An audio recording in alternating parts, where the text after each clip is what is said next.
Today we're looking at part number 132-00. This is your 9/16 by 18 trailer wheel stud, commonly found on 7K and 8K trailer axles. The identifying marker on the head is it's 21-K21 or 21K21. And I'm just going to go through the measurements with you so you can see the knurl diameter, which is the most important, as that's what presses into your hub, is going to be 0.61, 0.62.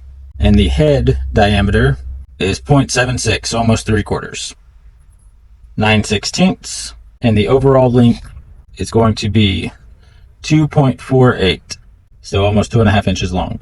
We keep these in stock all the time, so feel free to shop online at trailerpartsunlimited.com or give us a call at 844-898-8687, or just stop by our distribution center here in Huntsville, Texas, and we'd love to help you out. Thanks for watching.